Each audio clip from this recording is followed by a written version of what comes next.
बाके बिहारी कजरारे मोटे मोटे तेरे हाय नजर ना लग जाए होए होए होए नजर ना लग जाए हाय हाय हाय नजर ना लग जाओ।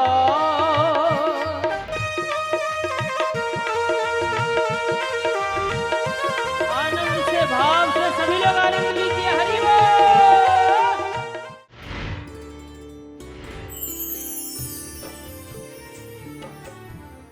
भगवान और बलि के बीच में ये कहा जा रहा है, भगवान कह रहे हैं बलि तुम मांग लो, और बलि ने कहा कि मैं आपसे मांगू ये उचित ही नहीं, मैं मांगने वालों से नहीं मांग सकता हूं। अरे भगवान बोले तो आप दे सकते हो, ये स्वभाव की बात है। कई लोगों ने स्वभाव बस देना नहीं सीखा। अच्छा, कई लोगों ने मांगना नहीं सीखा। स्वभाव दोनों के अपने अपने। एक आदमी अपने दो साथियों को लेके गए, दो साथी ऐसी मंदिर में कहीं गए, मंदिर भगवान का। भगवान जी से कहा कि अगर हम दोनों के बच्चों की नौकरी लगे तो पहली तनख्वाह आपको भेंट करेंगे। भगवान प्रसन्न हो गए, दोनों की नौकरी लग गई, तनख्वाह आ गई। बच्चे ने कहा कि पिताजी तनख्वाह आ गई, मंदिर में भेंट करके आओ। दोनों पोटली में लेके गए पैसे। अब पहला कह रहा था कि भगवान बड़े मुश्किल में इतने पैसे देखे हैं, बड़ा गरीबी का मामला, आप पैसे क्या क्या करोगे? तो एक लाइन खींच दी, हम पैसे फेंकेंगे, लाइन के उधर गिरे वो तुम्हारे, जो इधर गिरे वो हमारे। अब फेंकने तो खुद ही थे, तो ऐसी स्टाइल में फेंके कि भगवान की तरफ 2 ही 5 सिक्के गए, सब इधर ही चले आए। बड़े प्रसन्न, प्रभु आपने बड़ा अच्छा ईमानदारी निभाई, 2 ही 5 सिक्के में प्रसन्न हो गए। अब दूसरे से कहा तू भी जा, अरे तू भी अपने पैसे भेंट कर। उसने कहा मैं तेरे जैसा नहीं हूं, तू मां चालू आदमी है, तू भगवान के अपने बीच में लाइन खींच रहा है। भगवान मैं इसके जैसा नहीं हूं, इसने आपके और अपने बीच में लाइन खींची है, मैं आपके और अपने बीच में कोई लाइन नहीं खींचूंगा। मुझे ये पता है कि प्रभु आप ऊपर रहते हैं, तो मैं सिक्के ऊपर फेंकूंगा, जो ऊपर रहे वो तुम्हारे, जो नीचे गिरे वो हमारे। तो ये चालू लोगों का भी बड़ा विचित्र खेल है। ये भगवान को चूना लगा दे, इनका कोई मतलब है साहब? कब क्या गड़बड़ कर दे, हे परमात्मा, इनकी भी विचित्र लीला। भगवान कह रहे हैं राजन बलि तुम हमसे मांग लो। बलि ने कहा प्रभु मैं मांगने वालों से मांगू, ये हमारी मर्यादा ही नहीं। नहीं मांगोगे? नहीं। अच्छा मैं और मांगू तो दे सकते हो? बलि बोला और मांगो, और मांगो। रस्सी जल गई, फिर भी वही बात, और मांगो। भगवान बोले बलि हम तुमसे यह मांगते हैं कि तुम हमसे मांगो। बलि ने कहा आप कौन से विद्यालय के पढ़े हैं, ऐसा फंसाया बताइए, मैं नहीं मांगना चाह रहा था, अब आप पीछे ही पड़े हैं तो मैं मांग ले रहा हूं। मांगिए। मेरा सुतल लोक में एक 52 दरवाजे का महल है, आज से हम दोनों पति पत्नी उसी महल में रहेंगे, और जब जिस दरवाजे से हम दोनों निकला करें आप हमें उसी दरवाजे पर द्वारपाल बने डंडा लिए 24 घंटे सीधे खड़े मिलो। 24 hours on duty as a watchman, चौकीदारी। भगवान डंडा लेके खड़े हो गए। अच्छा अब बलि भी नाटक कम नहीं कर रहा, बार बार अंदर जाएगा बाहर आएगा। पूछो ये बार बार क्यों नाटक कर रहे? बलि ने कहा तुम्हें पता हमें क्या मिल रहा? क्या मिल रहा? जैसे ही मैं अंदर बाहर आता हूं तो ये हाथ जोड़ के कहते हैं राजा साहब, और मैं खुश हो जाता हूं कि गया से चला गया तुम ऐसे ही खड़े रहो, हमारा तो सब चला ही गया, अब सब कुछ देने के बाद तो तुम मिले। अब भगवान नौकरी कर रहे हैं। ये भाव का विषय है। कथा में 2 चीजें होती, सिद्धांत और दृष्टांत।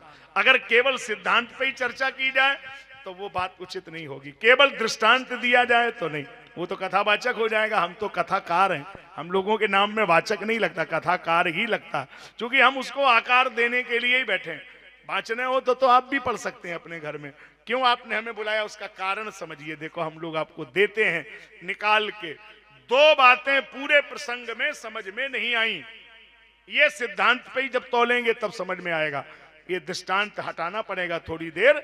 पहली बात ये समझ में नहीं आई कि आप सारी दुनिया के मालिक हैं, आपने बलि के द्वार पे चौकीदारी की नौकरी क्यों की? दूसरी बात यह समझ में नहीं आई कि आपने गुरुदेव का नेत्र क्यों फोड़ दिया? गुरु शुक्राचार्य जी का नेत्र फोड़ने की क्या जरूरत थी? दोनों जवाब सुनिए, ध्यान दो।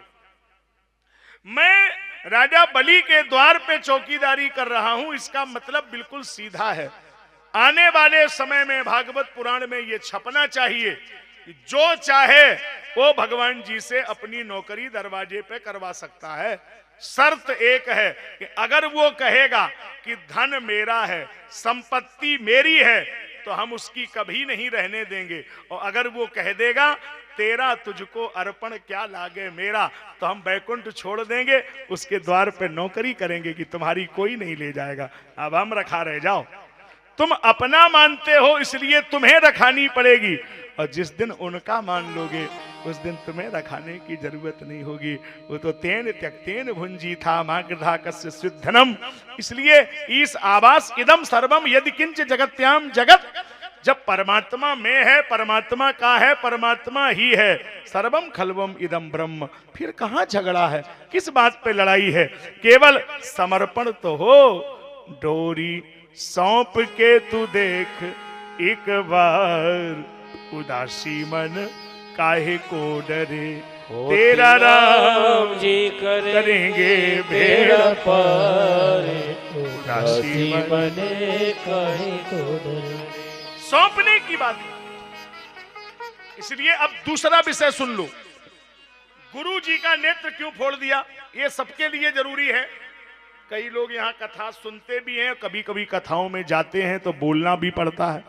अब अगर मान लो यही विषय बोलना पड़े तो क्या जवाब दोगे? गुरु शुक्राचार्य का नेत्र भगवान ने फोड़ दिया। सुनिए ध्यान से इसका जवाब। ज्ञान विराग नयन उर गारी, नेत्र दो हैं, एक ज्ञान का एक वैराग्य का। और दो नेत्रों में ज्ञान का नेत्र जानने के लिए, वैराग्य का नेत्र समर्पण के लिए। सुनी हुई, पढ़ी हुई, लिखी हुई बात को कहना यह ज्ञान के दायरे में नहीं आता है। अपने अनुभव की, अनुभूति की अभिव्यक्ति को अभिव्यक्त कर देने का नाम ज्ञान है। ज्ञान में तीन कंडीशन नहीं होती हैं। देश काल परिस्थिति की सीमा का कहीं भी बाउंडेशन नहीं होता है ज्ञान में, और जहां देश काल परिस्थिति का बाउंडेशन है वो ज्ञान नहीं हो सकता है। तो ज्ञान में अनुभव की, अनुभूति की अभिव्यक्ति को अभिव्यक्त कर देना वो ज्ञान है। तो गुरु शुक्राचार्य के पास में ज्ञान का नेत्र है। भगवान जब आए, इतना बड़ा पंडाल लगा था, किसी ने जाना ही नहीं कि ये भगवान है। केवल गुरु शुक्राचार्य जी ने जान लिया कि ये भगवान है, क्योंकि उनके पास ज्ञान का नेत्र था। तो तुमने ज्ञान के नेत्र से जान तो लिया कि ये भगवान है, तो फिर तुम्हारा वैराग्य का नेत्र क्यों नहीं खुला? जब तुम जान गए कि ये भगवान है, तो इनके चरणों में अपने शिष्य को डाल देना चाहिए कि बेटा इनके चरणों में गिर जाओ, सब कुछ चढ़ा दो, यही भगवान है। तो तुम तो उसको कह रहे हो कि देना नहीं। मनी जिस ज्ञान से परमात्मा की पहचान हो जाए और फिर भी उनके चरणों में समर्पण ना हो, तो ऐसे ज्ञान के नेत्र को फोड़ देना ही ठीक है। इसलिए ध्यान में रखिए, ज्ञान वही श्रेष्ठ है जो परमात्मा के सामने समर्पण कर रहा है, और जहां वहां समर्पण नहीं है तो वो ठीक नहीं है। जैसे, और एक उदाहरण दे रहा हूं, जैसे आपको कई बहुत पढ़े लिखे लोग मिलेंगे। एक मिनट दोबारा समझाऊं, ऐसे नहीं आप समझेंगे, मैं घुमा के समझाऊं। बुद्धि के साथ कई शब्द जोड़े गए। हिंदी व्याकरण जिन्होंने पढ़ा है वो समझ लें, हिंदी में बुद्धि के साथ कई शब्द लिखे गए। बुद्धि, अल्प बुद्धि, मंद बुद्धि, दुर्बुद्धि, सद्बुद्धि, कुबुद्धि, और एक शब्द है कुशाग्र बुद्धि। मानी इतनी पैनी बुद्धि जितना कुश का अगला भाग पैना होता है। और इतनी पैनी बुद्धि अगर किसी को मिल जाए तो वो तर्क नहीं करेगा, कुतर्क करने लगेगा।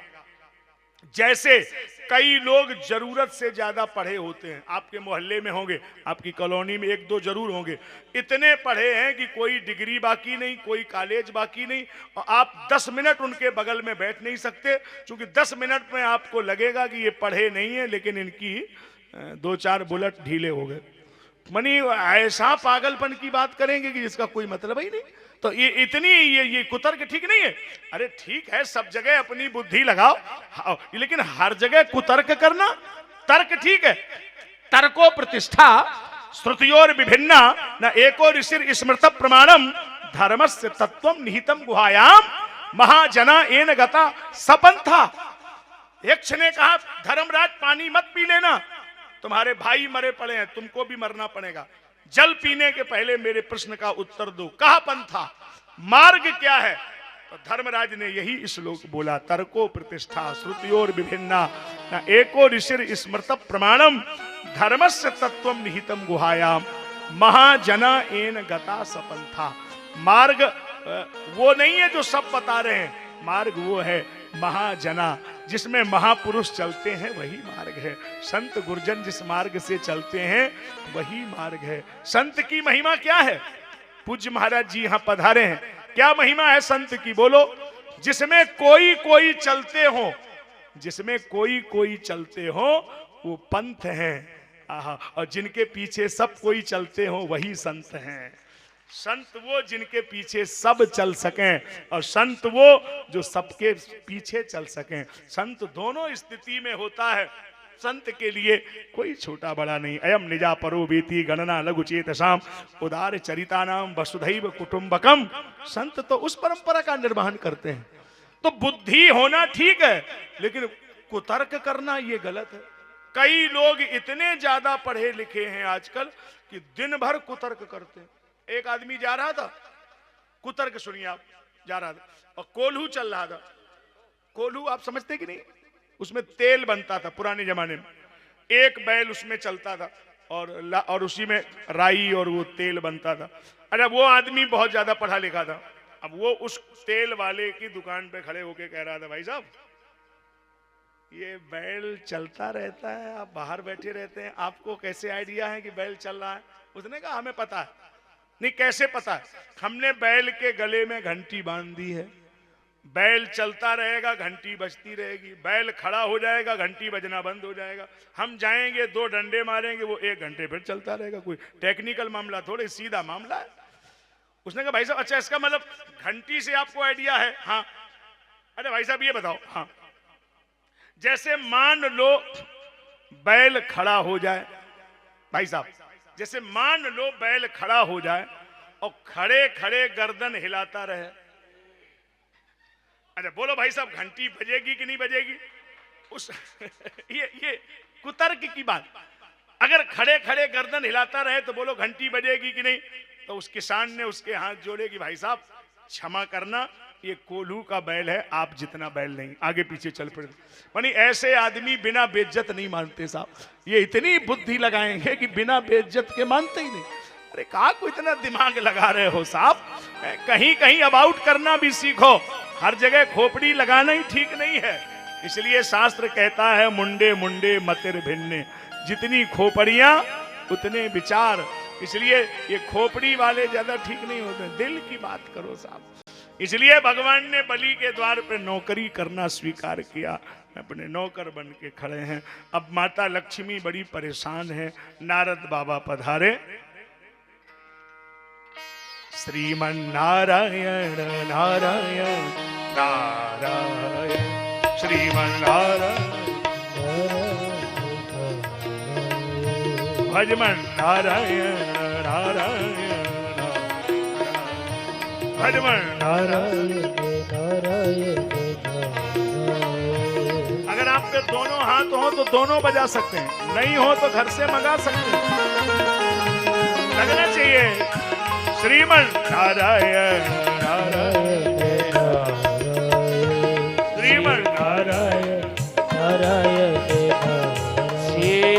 श्रीमन नारायण नारायण नारायण श्रीमन नारायण नारायण नारायण भजमन नारायण नारायण नारायण भजमन नारायण नारायण नारायण श्रीमन नारायण नारायण नारायण श्रीमन नारायण नारायण नारायण।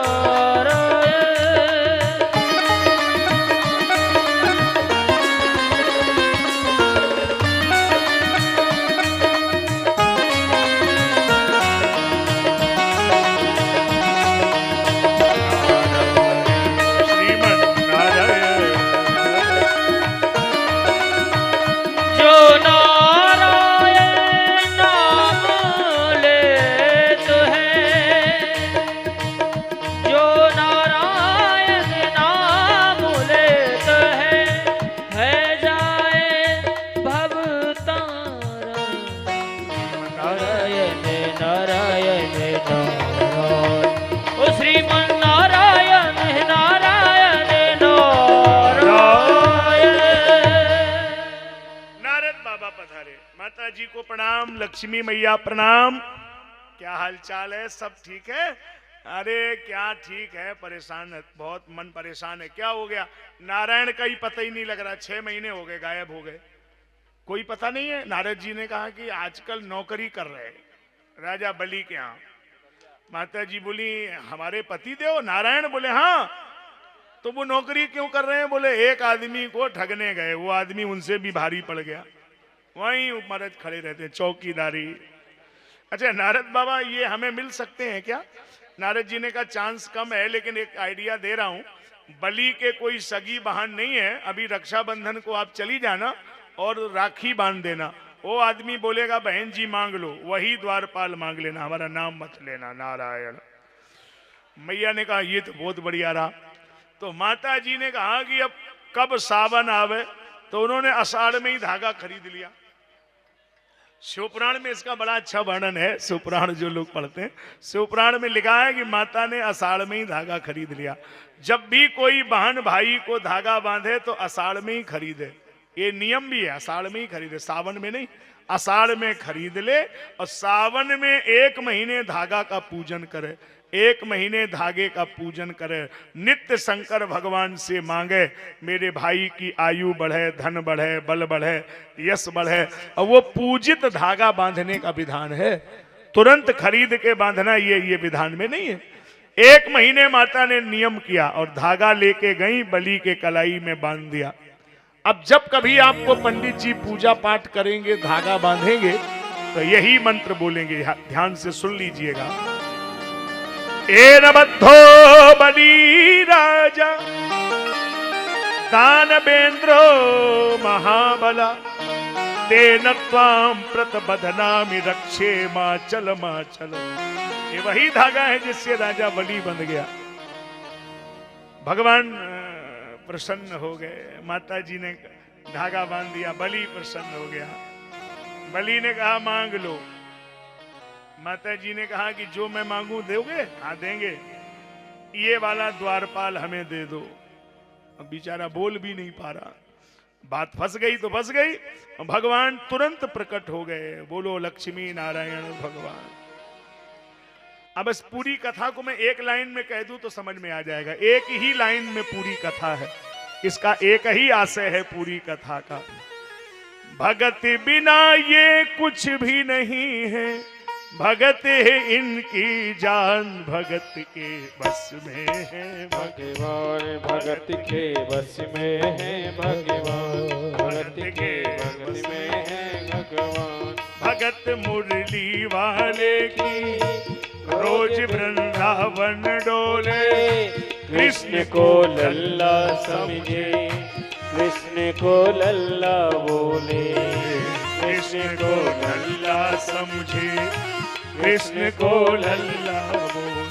प्यार करन वो लागी उनसे, प्यार करन वो लागी उनसे, अपने पुत्र समान। भगत के बस में है भगवान, भगत के बस में है भगवान, भगत के बस में है भगवान, भगत के बस में है भगवान।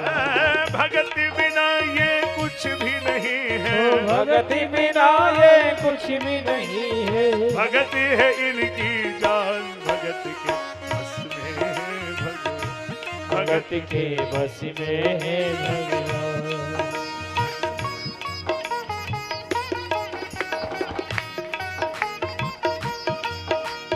भगत बिना ये कुछ भी नहीं है, बिना ये कुछ भी नहीं है, भगत है इनकी जान, भगत के बस में है भगवान, भगत के बस में है भगवान, भगत के बस में है भगवान।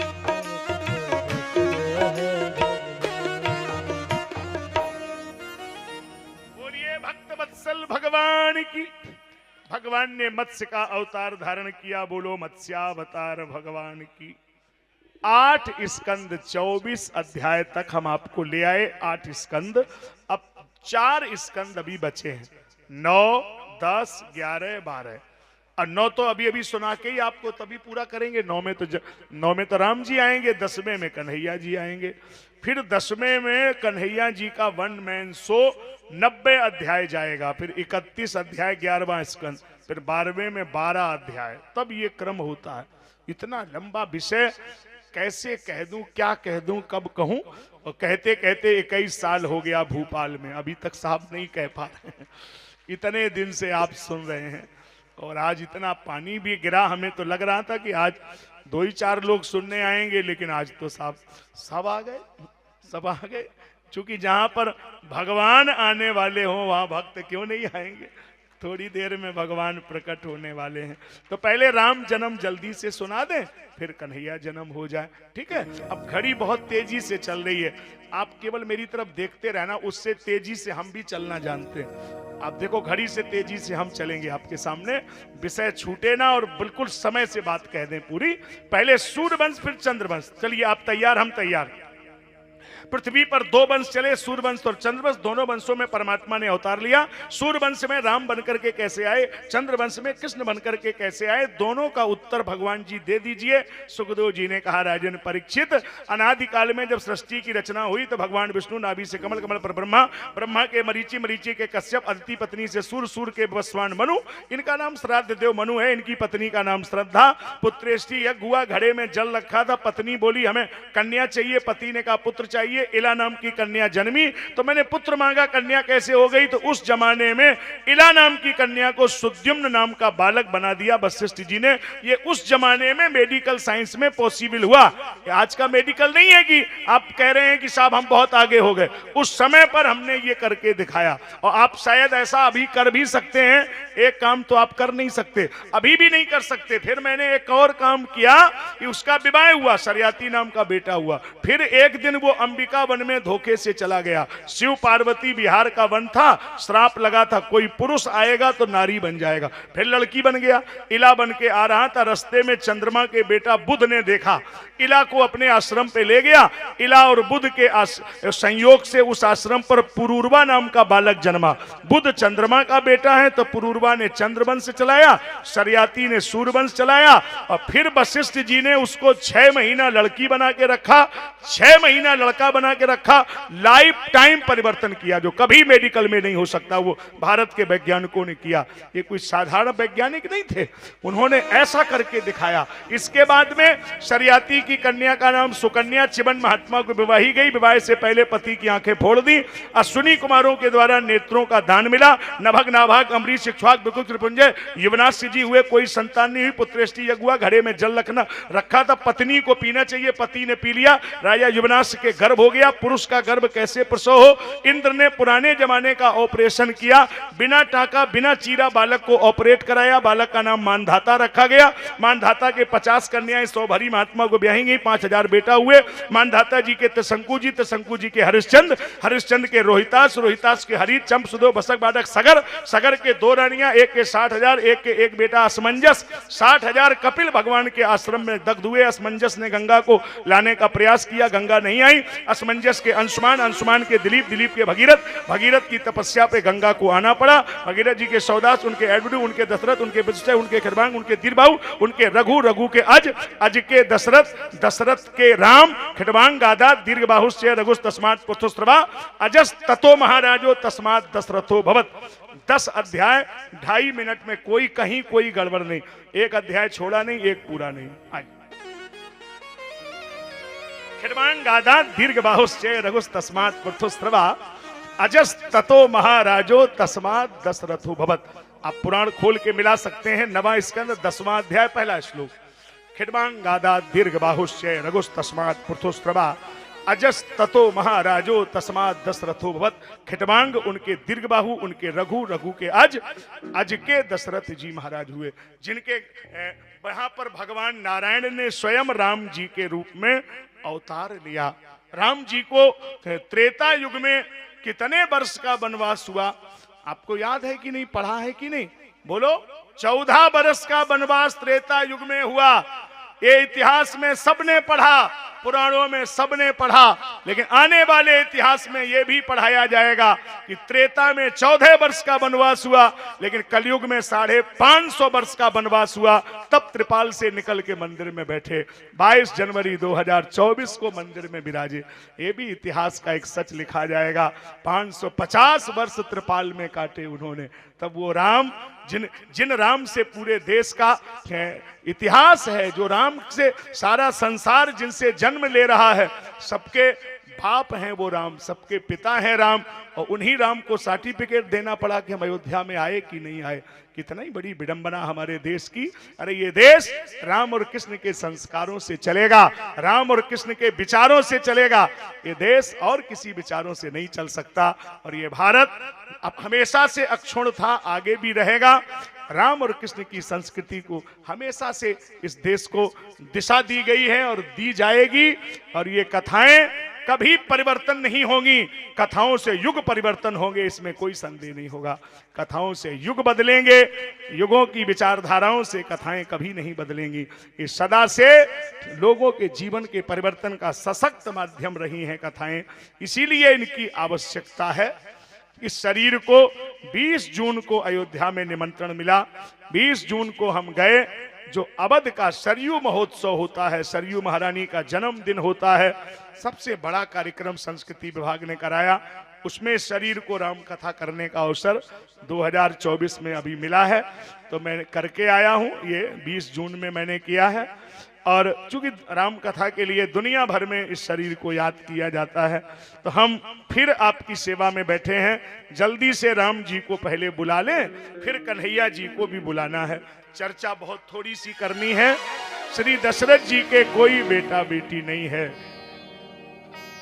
तो हम पहले आपको अवध ले चलें, ये हमें अच्छा लगेगा। चलेंगे अयोध्या? नहीं, ये ऐसा नहीं है कि मैं कोई ऐसे नहीं बोल रहा हूं, मतलब ये पता नहीं किसने ये भोपाल की रचना की होगी। इसमें अवधपुरी, इसमें जनकपुरी, इसमें वृंदावन कॉलोनी, इसमें द्वारिकापुरी। हे भगवान, दुनिया का तीर्थ कोई बाकी है कि नहीं है? सब भोपाल ही में आ गया है। इसलिए ये तो यहीं से चलेंगे तो भी पहुंच जाएंगे अवधपुरी, है ना?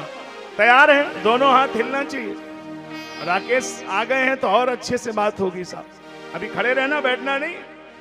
मेरी झोपड़ी के भाग्य आज खुल जाएंगे, राम आएंगे। मेरी झोपड़ी के भाग्य खुल जाएंगे, राम आएंगे।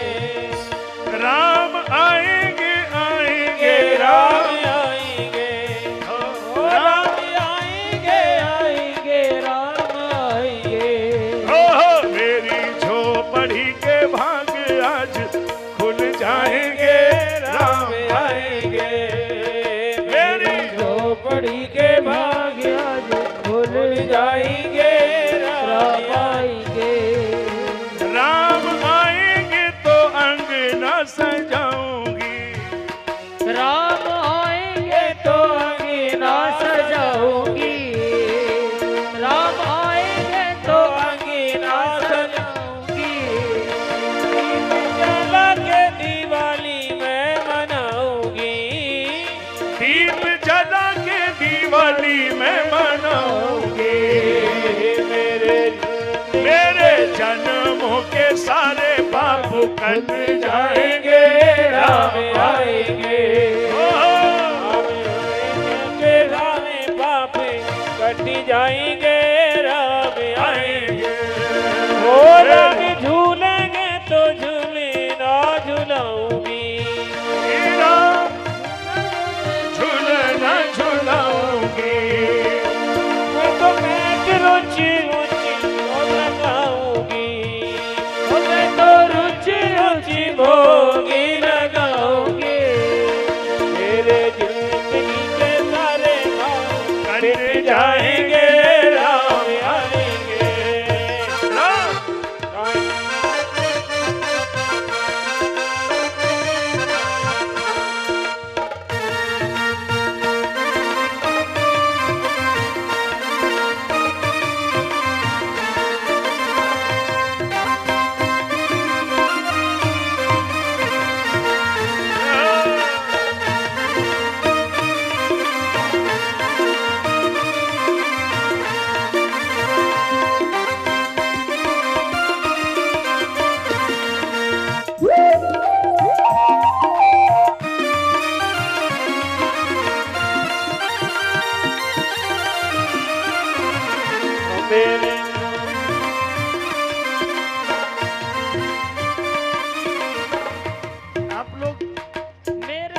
इतनी मस्ती में आप नाच रहे हैं, मन नहीं हो रहा है कि कथा बंद हो। और ये सुनील गंगवानी को देख के ये चिंटू सरदार, मैं समझता हूं बात ही बदल दे रहा हूं। वाह वाह रे मौज फकीरा दी, वाह वाह रे मौज फकीरा दी, वाह वाह रे, वाह वाह रे, वाह वाह रे, वाह वाह रे, वाह वाह रे, वाह रे, वाह वाह रे। वाहेगुरु वाहेगुरु वाहेगुरु वाहेगुरु वाहेगुरु वाहेगुरु वाहेगुरु वाहेगुरु वाहेगुरु वाहेगुरु वाहेगुरु वाहेगुरु वाहेगुरु वाहेगुरु वाहेगुरु वाहेगुरु वाहेगुरु। वाह वाह रे, वाह वाह रे, वाह वाह रे मौज फकीरा की, वाह वाह रे मौज फकीरा दी, वाह वाह। कभी तो रहते महल दुमहल, कभी तो रहते महल दुमहल, कभी तो रहते महल दुमहल, कभी तो रहते महल दुमहल, कभी तो गली अहीरा दी। वाह वाह रे, वाह वाह रे, वाह वाह रे।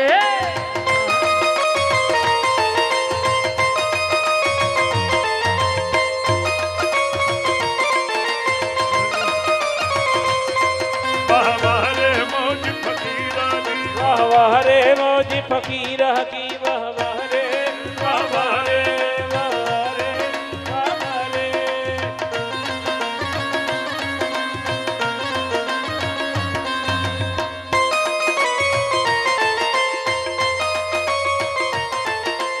मंग चंग के टुकड़े खाते, रंग जंग के टुकड़े खाते, चाल चले हैं अमीरा दी। वाह वाह रे, वाह वाह रे, वाह वाह रे फकीरा, वाह वाह रे मौज फकीरा दी, वाह वाह रे मौज फकीरा दी। वाहेगुरु वाहेगुरु वाहेगुरु वाहेगुरु वाहेगुरु वाहेगुरु वाहेगुरु वाहेगुरु वाहेगुरु वाहेगुरु वाहेगुरु वाहेगुरु वाहेगुरु वाह रे, वाह वाह रे, वाह वाह रे मौज फकीरा की, वाह वाह रे मौज फकीरा।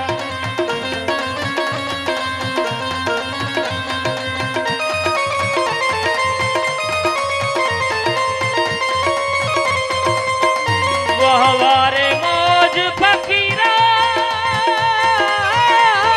दी, वाह वाह रे मौज फकीरा दी। जय जय श्री राम, जय जय श्री राम। लग रहा है कि भोपाल के लोग हैं। ये हमारी माता कंकाली का वार्षिक महोत्सव होता है, 2025 में भी हो रहा है, 5 जनवरी को हो रहा है, रविवार को हो रहा है। इसमें हमारी भी फोटो कहीं से लगी है, हमें लग रहा है, लेकिन हमारे प्यारे राकेश पाठक निराला ये बहुत बड़ा कार्य कर रहे हैं।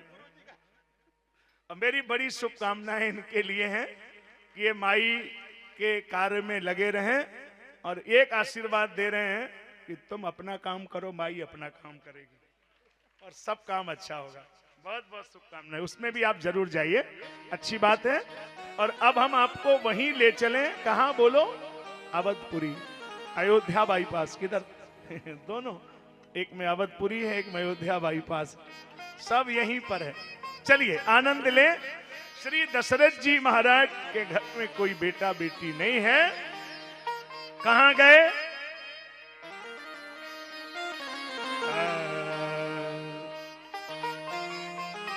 गुरु गृह गय हो तुरत महिपाल, गुरु रह गया हूँ महिपाल। चरण लागी कर विनय विशाल, चरण लागी कर विनय विशाल। गुरु गृह गया महिपाल, गुरु गृह गया महिपाल। गुरु जी के घर गए।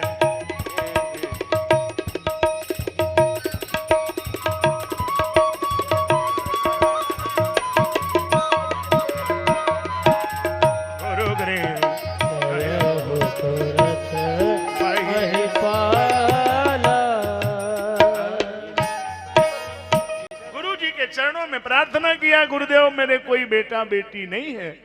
तो गुरु जी ने कहा कि दशरथ जी तुम्हारे घर में भगवान जरूर आएंगे। तो गुरु जी पहले कह सकते थे आपके तो हम इतने दिन से शिष्य हैं, पहले क्यों नहीं कहा? गुरु जी ने कहा दशरथ जी जो अपने घर से गुरु के दर पे चल के जाते हैं उन्हीं के घर पे भगवान आते हैं।